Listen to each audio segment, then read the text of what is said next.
Something news delivered.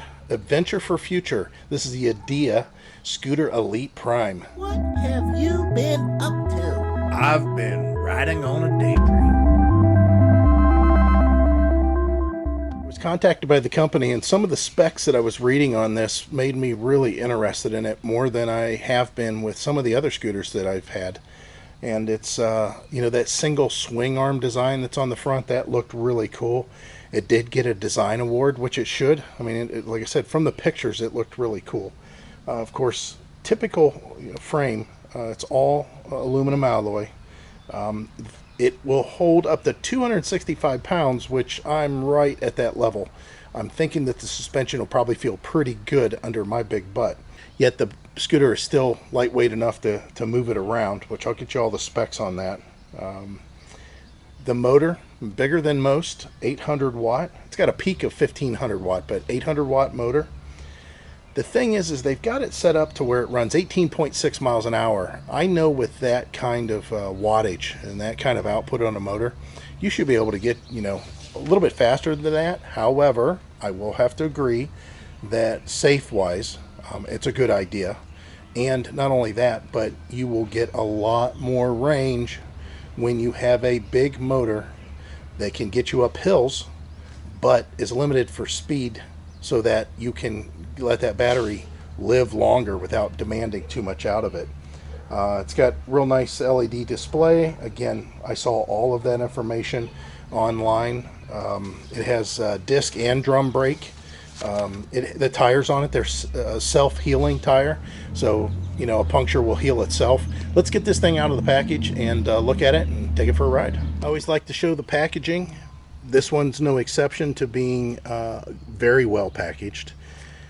Big, huge foam blocks. The instructions on this are pretty clear. Let's see here. It says you're going to remove it. You're going to basically set it up, expand the handlebars. There's some lock screws. There's an installation tool that's included. And it says charge the scooter 2 to 3 seconds to activate the battery. I think that's kind of cool that they have where the battery's in some sort of a stasis and it needs to see that little boost just to activate it. It's kind of the high-tech version of pulling the plastic out of it to get the battery to work. So whenever you receive it, it's going to be in this box. It's not outer boxed. There is a manual that comes with it. There's a toolkit. And then I'm looking at some sort of a tire inflation device to help you get to the scooter tire to inflate it. I also know this thing has an app. Okay, I got a little bit further along here. You can see, got those foam pieces out. But I thought it'd be a good idea if I kind of brushed over this. The screws are included with the tool and the manual in this pouch here. The charger is very unique. Look at this. It's got rubber feet on the bottom of it. This is a 2 amp charger. It's a very nice package. They include tethers for the cords to keep them nice and neat. You got a little manual just for the charger. But yeah, this charger is really cool. And then you get this. This is a handlebar mount storage case. Of course, you can put your charger in there if you think you're going to go the distance to where maybe you ride it to work, and then you plug it in, or you ride it to a friend's, plug it in for a while, and then ride it back. It says, I think it's about 8 hours for a full charge. Some of the other things, I was getting ready to lift it out of the box. Of course, I need to assemble the handle first, which looks really cool. Don't worry, guys, you'll get to see it here in a second. But as far as lifting it, the whole box is about 80 pounds. The scooter itself, 64 pounds. It's just under 64 pounds, so be aware. Because of all this comfort and how high of clearance it is and how big the battery is, you're going to see a little bit more weight than you would instead of like a 40-pound scooter. So just take that into your self note. Know what you can lift, know what's easy for you to move around. Of course, you could throw this in the pass-through of your RV or in the back of your vehicle, but can you lift 60 pounds? I mean, quite honestly, some of us can't. I'm okay so far, but it's got to be on a good back day. Just like the box, looks pretty darn good. I haven't gone as far as the instructions told me to. I haven't done the initial battery charge thing to get that to activate. I want to show you this. This is the QR code for the app. and then it tells you to log in. So yeah, it has the VIN key, all that information on here. Just wanted to show you that. I'm going to pull this off. I'm going to do that initial charge, but man, this thing looks slick. I'm sure some of this, like all this warning stuff, you could probably peel that off. I mean, it's tasteful enough. I mean, it kind of subdues a little bit, but a lot of you guys like to do stuff with your scooters to make them look special. Take that off. That might look pretty decent. Really nice looking kickstand on this. I mean, it's a solid big kickstand. There's lights in the back. There's turn signals. Can't wait to show you that stuff. It is a thumb throttle. And then you can see the big disc brake in the back. And of course, like I said, there's a drum brake that's up in the front. And it's all activated with just the, the two levers up here. Nice light. Again, we'll have to show that. Maybe we'll get you a night view on this to see what it looks like at night, because I imagine this thing lights up pretty good. I thought this was going to be pretty unnoteworthy, but it is cool. So I thought I better show you guys this. Underneath the plug here for the charger. So it's just magnetic. I mean, it's just, you just stick it on there and it starts charging. How cool is that? Okay, I moved this over to the shade a little bit more. Just a single press to turn it on here. A lot of different features show up right away. Of course, a single click turns on the headlight, I would assume. Yeah, there we go. Turns on the headlight. And of course, oh wow, lots of lights back here. Again, we'll take a look at these maybe at night to get a better idea of what that looks like. I don't know if it's got a brake light here. Oh yeah, so you got a flashing brake light there. And then of course, these are your turn signals. Thing is, I don't know how many people would actually pay attention to that, but I don't know how they time out. I'll have to read the instructions. Shouldn't I read the instructions? But with the lights on, of course, this dims a little bit, so we'll turn that off to get a little bit brighter. And then the different functions. You got DS, which I'm assuming is sport. You got walk. So let's do sport. And then the Bluetooth feature is showing up there. So let's go ahead and see what the app offers. You can hear the bell here. I like the way this looks, and I mean, it's very sleek. Look at that, kind of George Jetson's sweep. You guys that don't know, years ago, like the 60s scooters, and I'm talking about the riding scooters, they all swept down. This is kind of nice. You have a hook here, and the hook obviously is for your transport. Goes on this piece right here. I like the kick tail. Again, the big kickstand, and I love the single control arms. It's such a clean look on this side. Kind of futuristic, right? So let's go ahead and get the app, see what it looks like.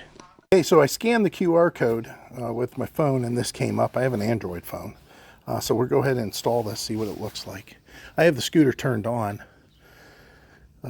There's a Bluetooth icon on the scooter screen, in addition to the power bar and the kilometers an hour. You can see it installed it relatively quick. We'll go ahead and open it up. Yeah, I'll allow it. Sure, I agree. Of course, we're in the US. It kind of knew that already.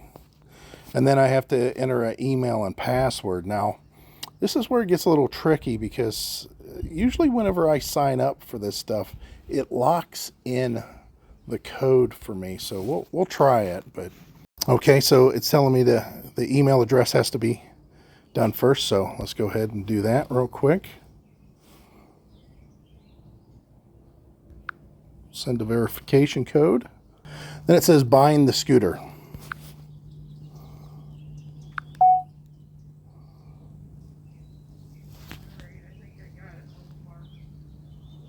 It's telling me to scan the QR box. You can see here. So switch to Bluetooth search.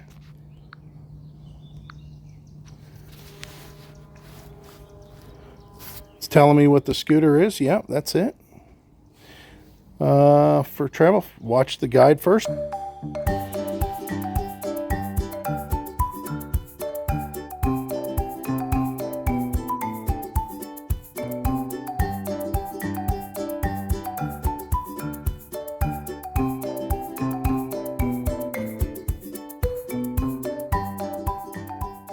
Now it's saying that I can bind the device. Connect. We're going to do a Bluetooth thing. Yeah, it's asked me to pair. Sure, I know. And that's it. You can see what it looks like here. All right, so one of the other things that is kind of nice with this that I couldn't see initially, you got to scroll up. Whenever you're here, scroll up. You'll get to the vehicle setup. Of course, we're changing this to mile per hour here. When turned on, it help increase the range. I'm going to put it on mid. Honestly, I haven't seen a lot of regenerative stuff that makes, you know, a crazy bit of difference. Senseless unlocking. There we go. Yeah, I don't want this thing to be to where I have to unlock it all the time. I'm on top of this scooter, so let's go ahead and back that out. Yeah, I kind of like the way this is set up. So I was charging it. The one thing that I see is there's part of this, whenever you go to the different mode switches, see this speed mode not activated? It says this mode can only be activated after you've ridden this thing 1 kilometer. Now, I don't know what the deal is. The wording's kind of strange here, and the acceleration of the speeds mode is stronger than the other gears. It'll be possible to switch to this gear between the scooter and the app after activation. So what I get from that is once you've ridden this thing 1 kilometer, you can then go to this secret setting that says speed mode not active, you know, with the X. You'll be able to go to that. And whenever you click on this, it won't have this. It'll say, well, it will, and then it says confirm activation. I can't do that because I haven't ridden it 1 kilometer. But if you read in between the lines of the way that the wording is on this, it's basically saying that speed mode is faster than the other gears that are currently available, the other speed modes that are currently available. But you can switch to that once you have gone that 1 kilometer, and you do that through the app when you're connected to the scooter. Now I've went ahead and I've watched all the videos, the little clips, all that good stuff. I want to get that 1 kilometer under my belt so I can see what that speed mode is like. In the meantime, I'll just deal with what we got here, and that's still not slow, and quite honestly it would take you the furthest by doing that. Boy, this thing is a little bit taller than what I recall. The scooter's checking the brakes now. Check the bell. Yeah, this is pretty slick. Let's go ahead and get the headlight on. Get myself out the gate, and yeah, on the road.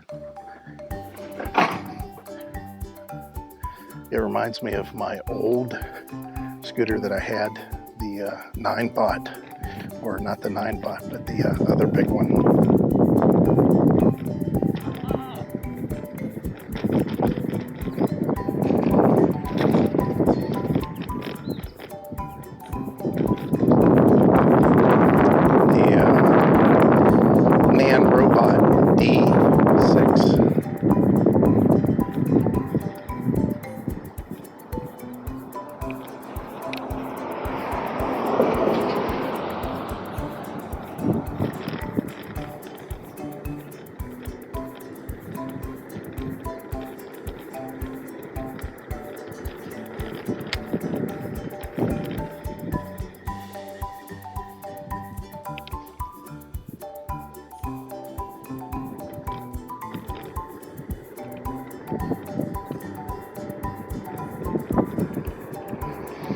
So I'm running about 16 miles an hour, 17. So it's holding true to form what it says it'll do. 18. We're at 18. Let's go ahead and cut up through here. Try to get back on the road that takes me back to our house.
So I'm not really sure what the deal is, but the speed, regardless of what your app is set at, which I'll show you the new setting here, it's on this X on the speed control.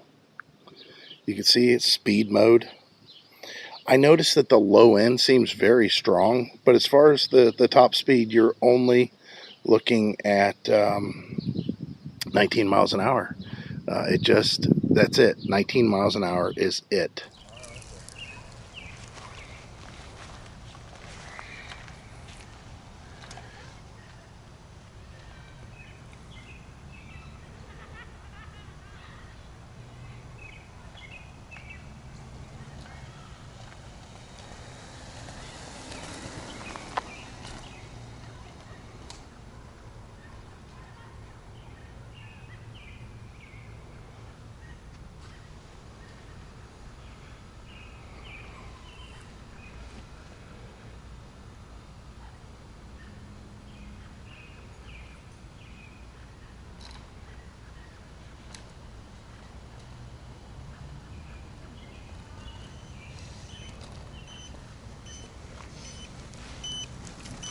Links will be down below for this. Thanks to Yadea, and hopefully you guys might want to jump into the scooter world and get something that's a little bit more refined. This is it.